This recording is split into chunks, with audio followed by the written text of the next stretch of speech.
Viniste al mundo como cualquier otro ser humano, fuiste concebido en un vientre y luego creciste. Poco a poco formaste un pequeño lugar entre tu familia y el mundo, ocupando un pequeño puesto de entre los 7.000 millones de personas que habitamos en el planeta Tierra. Y cuando no sabías ni siquiera decir la palabra mamá sobre ti, al igual que con millones de personas, ya habían expectativas sobre lo que sería tu vida. Para algunos solo era espero que mi hijo sea un buen hombre, para otros fue espero que mi hijo sea un gran ingeniero o un gran doctor, mientras que lamentablemente para otros la expectativa fue nula. Ya sabes, esos padres que engendraron hijos que ni siquiera quisieron antes y después del nacimiento. El día de hoy voy a decir de nuevo algo que ya he dicho en otros dos videos. Es posible que el caso que te presentaré ya lo conozcas, pero no te confíes, porque como siempre intento, voy a examinarlo desde perspectivas que no se tocan normalmente, esperando siempre que en mi video yo pueda añadir algo al tema que no se ha añadido antes. Así que bueno, continuando con la línea argumental, tenemos que sí, la mayoría de nosotros venimos al mundo por accidente o por planeación, y son poquísimas y muy contadas, pero las hay, personas que tristemente vinieron a este mundo con el objetivo de ser un mero experimento científico. Sí, eso ha pasado en verdad y eso le pasó a los protagonistas de este video, David, Eddie y Robert. Así que bueno, veamos su caso rápidamente para poder hacer las debidas meditaciones sobre el tema.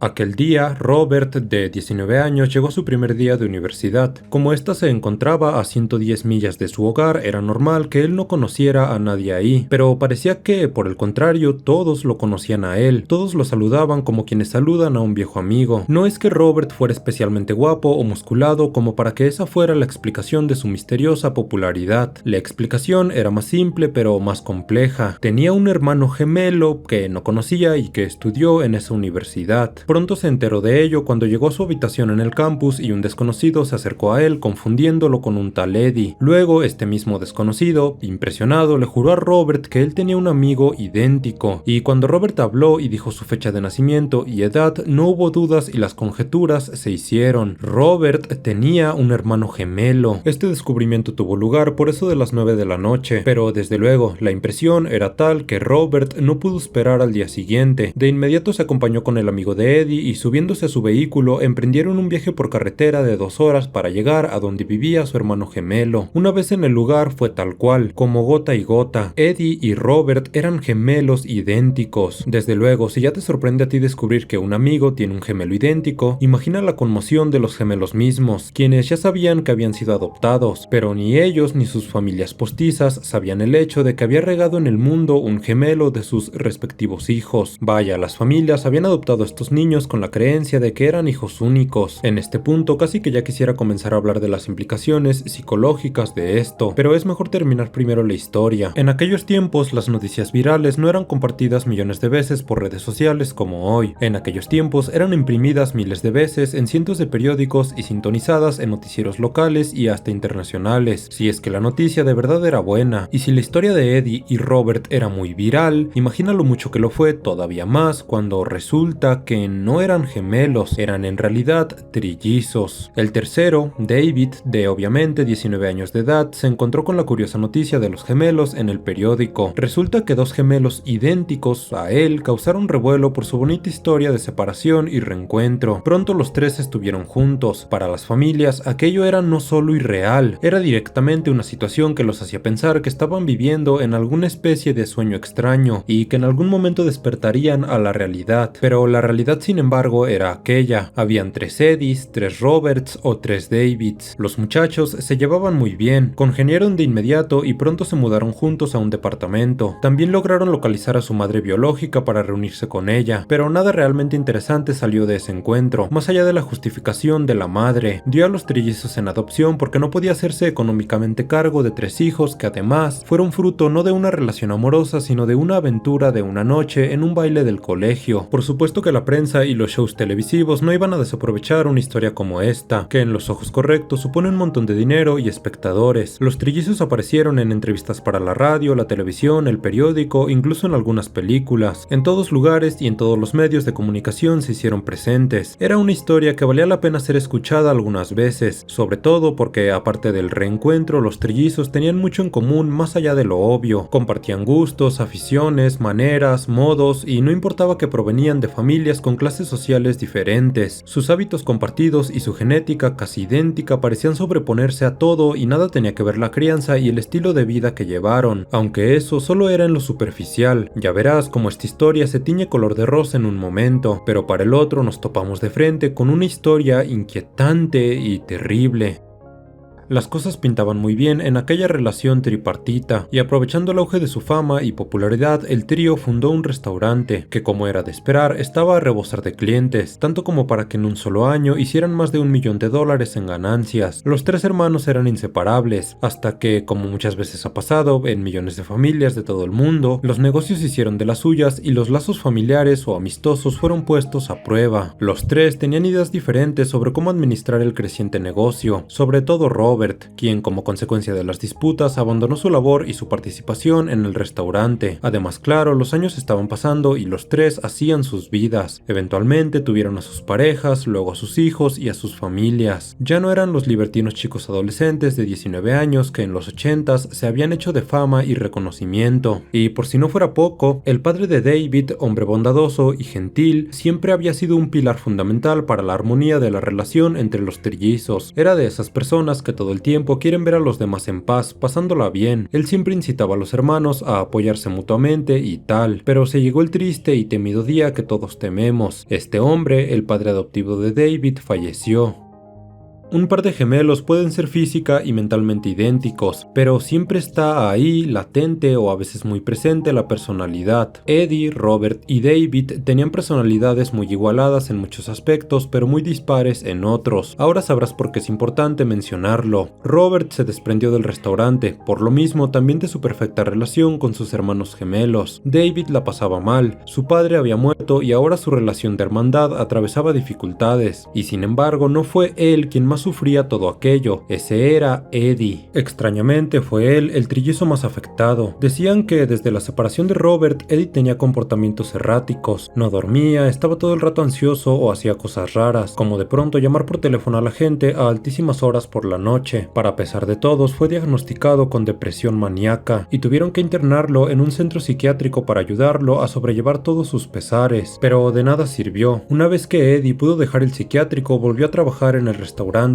solo para un día de pronto tomar su auto y conducir hasta su hogar. Y sí, lo que estás pensando pasó, cometió suicidio. Eddie tal vez no pudo afrontar por sí solo la realidad, pues la realidad era que él mismo, Eddie, Robert y David no eran solo chicos adoptados, sino de hecho eran víctimas de un vil e inmoral experimento científico, cual ratas de laboratorio. Eran ya los años 90, mucho se había hablado y mucho había pasado con el caso de los trillizos, y justamente este caso era el interés del periodista y escritor Lawrence Wright, quien emprendió una investigación profunda sobre todo lo sucedido. En su riguroso proceso de investigación, Wright se topó con un artículo científico muy raro. En este se abordaba el tema del estudio psicoanalítico en el comportamiento y desarrollo de los niños y, más específicamente, sobre aquellos que fueron nacidos como gemelos, pero que fueron separados al nacer. En este artículo se hablaba sobre un experimento secreto que se realizó en verdad con niños reales, con gemelos o trillizos separados al nacer. Esto que dije pudo haber sonado simple, pero no lo es. Escucha de nuevo: experimentos reales con gemelos reales que fueron separados al nacer solo para poder ser usados como meros sujetos de un experimento. Dicho de manera más cruda, y como dije hace un momento, para ser usados como meras ratas de laboratorio. Lawrence Wright contactó con los trillizos para contarles sobre el asunto y pronto surgió una revelación oscura. ¿Nunca te ha pasado que un día te das cuenta de algo solo porque alguien sugirió una idea y entonces piensas en retrospectiva, atas los cabos, concatenas ideas y llegas a una resolución que no habías podido llegar antes? Justo eso pasó en este caso. Cuando los trillizos se enteraron de que tal vez fueron parte de este experimento tan turbio, se dieron cuenta de algo. Durante todas sus vidas, mientras crecían, los trillizos, por separado claramente, recibían constantes visitas de supuestos psicólogos. Estos psicólogos eran mandados presuntamente por la misma agencia de adopción de donde habían sido adoptados. Esta agencia les decía a los padres que estas esporádicas visitas de psicólogos eran parte de un procedimiento típico cuando adoptas a un hijo, y puede que sí, tal vez lo sea para muchos casos, pero aquí pasaba algo muy raro, porque los trillizos recibieron en sus casas durante todas sus infancias a hombres de traje que los videogrababan mientras les hacían pruebas psicométricas y físicas, que visto en retrospectiva y teniendo en cuenta el contexto del experimento, básicamente estos hombres eran científicos que iban a monitorear y a tomar muestras de sus sus experimentos. Imagina eso, ni las familias ni los mismos trillizos sabían que pertenecían a un trío de hermanos idénticos, pero claro, los investigadores sí que lo sabían, pues de cierta manera los mismos padres también estaban siendo parte del experimento, pues llama mucho la atención que justamente cada hermano fue concedido a una familia de clase social diferente. David pertenecía a la clase trabajadora, Eddie a la clase media y Robert a la alta, como si los investigadores quisieran observar cómo se desarrollaría cada gemelo en cada clase. Cuando los trillizos se reencontraron, las familias a las que pertenecían querían respuestas, pues en ningún momento les avisaron que estaban adoptando a un niño trillizo. La compañía de adopción en cuestión se llamaba Louis Wise, cuyos directivos y altos mandos fueron citados por los padres de los trillizos para que les explicaran el porqué de no avisarles de la condición de los niños que estaban adoptando. Los directivos se excusaron de una manera un poco chapucera. Dijeron que separaron a los niños porque ninguna familia hubiera querido adoptar a los tres chiquillos juntos. Tal argumento no convenció nunca del todo a las familias. Ahora fíjate en este detalle, es importante. Aquel día de la reunión era una noche muy lluviosa, y cuando la reunión hubo acabado y todos salieron del edificio, uno de los padres regresó de nuevo adentro porque se había olvidado su paraguas, y lo que vio fue una escena muy rara. Los altos directivos estaban brindando, destaparon una botella de champaña como quienes están celebrando alguna especie de logro extraño. En ese momento aquella escena fue rara, pero luego, teniendo en cuenta el contexto del experimento, ya no fue solo una escena rara, fue una escena inquietante y traumatizante. Los trillizos se sintieron conmocionados cuando, en efecto, confirmaron que ellos tres formaron parte del inmoral experimento que, según Lawrence Wright logró averiguar, fue dirigido y estaba a cargo del doctor psiquiatra Peter Neubauer. Resulta que este Neubauer, con apoyo del centro de adopción Louis Wise, dirigió un equipo de investigadores para que hicieran seguimiento sobre varios gemelos separados al nacer, lo cual quiere decir que los trillizos solo fueron uno de, posiblemente, muchos casos de experimentación humana. Las dos grandes interrogantes son: ¿de dónde sacó dinero Neubauer para financiar sus pesquisas? ¿Y dónde están los resultados de sus estudios? ¿A qué conclusión llegó o cuáles fueron sus disertaciones del tema? Pues para empezar, no se sabe de dónde obtuvo el dinero. Por un lado, porque por supuesto el experimento fue casi siempre secreto, y segundo, Neubauer y Louis Wise tenían conexiones poderosas, razón por la cual tampoco pudieron ser realmente demandados por las familias afectadas. Y sobre el resultado de sus experimentos, pues muy curiosamente, Neubauer nunca quiso publicar nada al respecto, pero la investigación sí que existe, y se encontraba archivada, preservada dentro de la Universidad de Yale, estado de Connecticut, Estados Unidos, en docenas de cajas llenas de documentos, grabaciones y fotografías de todos los sujetos de prueba. Los trillizos en su tiempo, apoyados de un abogado, consiguieron algunos registros del estudio, pero fueron finalmente fútiles. Durante años, la duda siempre estuvo en el aire. Neubauer nunca ofreció declaraciones oficiales de sus razones, e incluso luego de su muerte en 2008, su extenso material de investigación quedó archivado, y según las leyes de Estados Unidos, este material podrá hacerse de acceso público hasta tan tarde como el año 2066. Sin embargo, en recientes años, más de 10.000 páginas han sido liberadas, pero no han levantado tanto el polvo porque no han sido en absoluto concluyentes o no han servido para esclarecer las conclusiones o las presuntas conclusiones a las que llegó el Dr. Peter Neubauer. Yo tengo varias opiniones interesantes sobre este caso. Para empezar, me parece un poco tonta la postura que actualmente tienen los dos trillizos sobrevivientes, David y Robert. Esa postura de querer tener acceso completo al estudio. No me parece tonto que quieran leerlo completo. Me parece tonto que ellos o que cualquiera crea que el Dr. Neubauer dejó tras de sí una conclusión genial, un gran secreto o algo que cambiará nuestra perspectiva de ver a la crianza de los niños. Muchos dicen que tal vez Neubauer llegó a una conclusión muy oscura o cosas del estilo. Lo que yo siento es que el mismo Neubauer se dio cuenta de que nunca llegó a una conclusión muy vanguardista o a una conclusión que aportara algo de verdadero valor al tema, pues desde hace mucho tiempo se sabe que los gemelos comparten muchas costumbres y gustos, y claro que es súper obvio que aunque sean criados en familias distintas, siempre habrá algo dentro de ellos que no cambie, que se mantenga imperturbable al paso del tiempo o del desarrollo y la crianza. Pensémoslo de esta forma: de su extenso estudio ya han sido liberadas 10.000 páginas, y si este señor Neubauer hubiera de verdad hecho algún avance en su campo, bastarían solo esas 10.000 páginas que fueron liberadas como para poder haber entrevisto algo de información reveladora, lo cual no pasó. Por otro lado, hablemos un poco sobre Eddie, el trillizo que se quitó la vida. Su familia nos cuenta que Eddie nunca logró realmente desarrollar un lazo sentimental fuerte con su padre adoptado, además de que jamás se sintió como que verdaderamente encajaba con su familia, teniendo que ser revisado por psicólogos durante su adolescencia. Así que tomemos este precedente y construyamos una posible razón para su trágico final. final. Ok,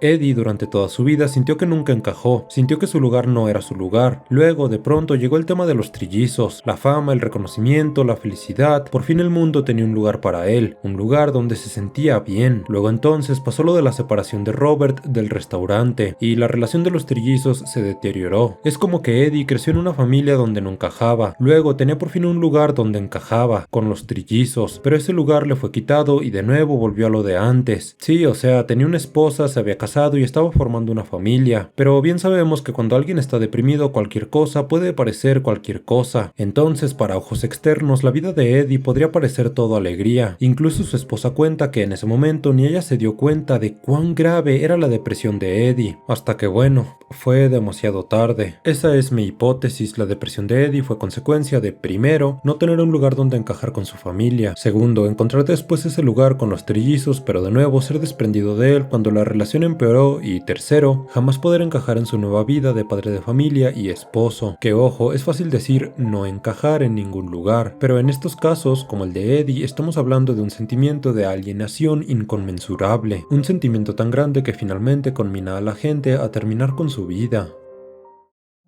Ahora bien, consideramos un poco las implicaciones psicológicas de que alguien llegue y te diga sin más que tu vida es un mero experimento científico. Desde lo más profundo de tu conciencia quiero que respondas la pregunta: ¿tú te sentirías mal si lo supieras? Es difícil emular el proceso mental de los trillizos cuando estos se enteraron de su situación. Lo digo porque en mi caso yo pienso que más que rabia tendría mucha curiosidad, pero eso pienso yo porque no estoy en sus zapatos. Sin embargo, atengámonos a lo que sintieron los trillizos. Ellos cuentan que se sintieron usados y de cierta manera decepcionados, y es normal, porque si solo eres un mero experimento, ¿qué significa todo y nada en tu vida? ¿Qué valor tienen tus logros o la vida que has llevado si de cierta manera estuvo preencaminada a ser de ese modo? Es como que empezarías a dudar de todo lo que has hecho, y desde luego, la paranoia tarde o temprano te llevaría a dudar sobre todo lo que alguna vez te ha pasado, sobre qué cosas fueron planeadas por tus experimentadores y qué cosas fueron fruto del azar. Para poner un ejemplo claro, planteemos esta situación. Tomemos el caso de Robert, el trillizo que le tocó vivir en una familia buena y adinerada. Imaginemos que él durante toda su vida le dio gracias a Dios por haber sido adoptado por una familia con dinero. Ahora imaginemos lo horrible que debe ser enterarse que toda tu fe era una ilusión, pues no fue Dios quien lo puso ahí con esa familia. Fueron, por el contrario, seres humanos viciosos, lo completo opuesto a un Dios benevolente y todopoderoso. Esta situación sería muy similar al hipotético escenario de la vida simulada. Ya sabes, ese escenario que presupone que la vida en la Tierra solo es una simulación, como si solo fuéramos un mero mundo virtual observado por seres superiores, cual si el planeta Tierra fuera solo un gran hormiguero en el zoológico cósmico de seres monumentales y curiosos, que les gusta observar y tal vez manipular lo que hacemos. ¿Tú qué sentirías si descubres que la realidad en la que vivimos es una simulación computarizada? Yo siento que me daría un poco igual, de cualquier manera seguiría enfocado en hacer mis cosas. Sin embargo, tengo muy en claro que muchos se quitarían la vida. No sé, parece que a veces hay verdades que pesan más para algunas personas que para otras. Como vimos, para los trillizos fue una verdad muy dura. Para ellos, este experimento es tajantemente inmoral y nulamente ético, y tal vez para la mayoría lo sea, incluso para mí lo es. Pero como siempre pasa con los temas morales, la cosa no es tan sencilla, y entramos sin querer en el milenario dilema de si es que acaso es justo que algunos pocos se sacrifiquen por el bien de millones. No podemos venir aquí y fingir que nunca ha pasado, porque resulta que muchos de los avances médicos de hoy provienen precisamente del sacrificio, o peor, del deshumanizamiento de millones de personas inocentes. Y ok,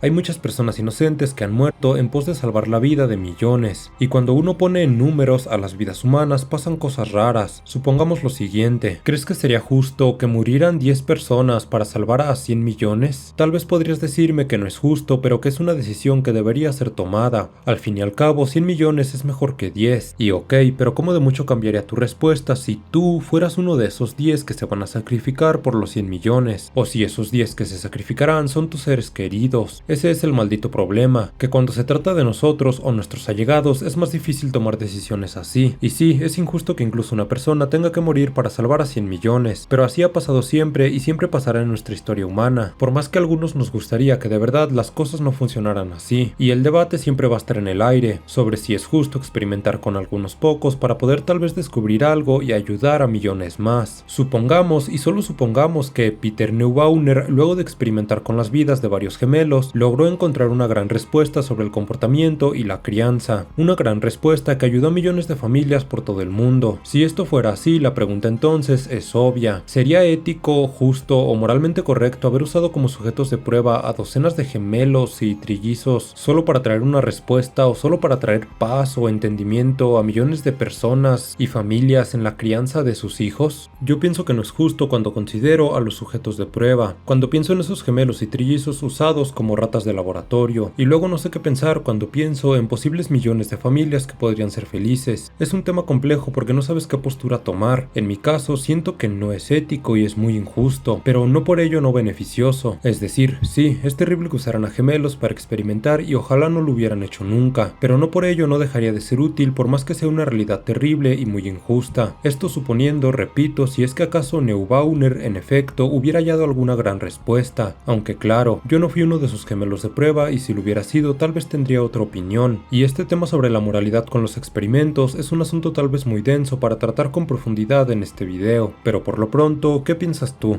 ¿Te parece que fue ético, moral o justo el experimento de los trillizos? Una vez dicho todo esto, pasamos finalmente a hablar un poco sobre la ciencia de los gemelos o los trillizos y casos reales que han ocurrido, todo en pos de dejar el caso de los trillizos bien aderezado para poder comprender un poco mejor su situación. El tema de los gemelos es súper extraño. Mira por ejemplo esta imagen. Estos son dos gemelos que se casaron con dos gemelas idénticas y resulta sorprendente saber que los hijos de estos hermanos son legalmente primos, pero genéticamente hermanos, por más que hayan nacido de padres y madres distintas. En estos casos se les conoce a estos niños como primos cuaternarios y al matrimonio igual, matrimonio cuaternario. Esto es interesante porque nos da una idea de cómo de parecidos son los genes de los gemelos. Pues imagina, niños nacidos de padres y madres gemelos son tan parecidos que son considerados genéticamente hermanos, en lugar de primos. Pero ¿acaso la genética es tan fuerte en los gemelos que esta prima por sobre todos los otros factores a la hora del desarrollo personal? Peter Neubauer quería investigar la fuerza de la crianza y la fuerza de la genética en niños gemelos que son separados al nacer. Sin embargo, hay una realidad obvia. Incluso las personas que son solo hermanos tienden a parecerse mucho, y es muy normal entonces que los que son gemelos se parezcan aún más y tengan costumbres y gustos muy idénticos, a veces tanto que uno se queda boquiabierto. Como ejemplo, tenemos el caso de Jim Lewis y Jim Springer, hermanos gemelos separados al nacer. Nacieron en 1940 y cada uno termina siendo adoptado por familias diferentes, familias que extrañamente llamaron a cada uno de ellos James, y de cariño les decían Jim. Pasaron casi 40 años hasta que finalmente se descubrieron el uno al otro, y las coincidencias en sus vidas eran tales que parecía que no solo eran gemelos, sino clones que vivieron exactamente la misma vida. Aparte de que ambos se llamaban Jim, cada uno tuvo un perro en su infancia al que ambos apodaron Toy. Luego los dos, sin conocerse claro, estudiaron carpintería. Los dos tuvieron esposas llamadas Linda y los dos se divorciaron para luego tener a otra esposa llamada Betty. Y como si fuera poco, ambos tenían trabajos relacionados con la ley. Uno era guardia de seguridad y el otro ayudante de sheriff. Y tal como este caso, han pasado muchos más en la historia, donde gemelos separados llevan vidas y gustos casi que iguales. Sin embargo, son la minoría, porque la mayoría de gemelos en el mundo, sí, tienen sus igualdades, pero finalmente cada uno sigue su propio camino e intereses. Yo mismo he conocido a 2 o 3 pares de gemelos y sus gustos son completamente diferentes. Sea como sea, a nosotros nos interesan casos como el de los gemelos Jim, donde surgen coincidencias extraordinarias en las vidas de quienes nacen como gemelos. Coincidencias así de grandes no podemos acuñarlas a la crianza, sino solo y exclusivamente a la genética, de tal suerte que a veces la genética marca de forma tan patente y cruda a los gemelos o a los trillizos que, de alguna manera u otra, esta termina predominando por sobre la crianza y las condiciones de vida a la hora de desarrollar gustos y personalidad, al no ser claro que definitivamente la crianza sea una porquería y los niños se desarrollen en un entorno muy pernicioso, tanto física como mentalmente. Es probable que lo que Neubauer, entre comillas, descubrió fue solo eso, que hay gemelos que se parecen en modos y hay otros que definitivamente se parecen en todo, desde lo físico hasta lo psicológico y mental. La situación más improbable es que Neubauer, con sus polémicos estudios, haya logrado llegar a una resolución extraordinaria y reveladora, pero no lo creo. De hecho, firmemente pienso que cuando todos los documentos de Neubauer salgan a la luz, estos no van a contener nada nuevo o nada que nos haya planteado ya sobre el tema de los gemelos. Así que bueno, esas fueron mis meditaciones sobre el caso de los trillizos y Neubauer. Gran parte de la investigación de este video fue gracias a este famoso documental, 3 idénticos desconocidos. Las reflexiones y demás datos los he puesto yo. Suscríbete y activa la campanilla de notificaciones si mi contenido te ha gustado. Déjame un pulgar arriba y un comentario con lo que piensas tú. Te estaré leyendo. Sígueme en redes sociales para enterarte de mí. Yo soy Ronan Marcus y nos vemos en otro video.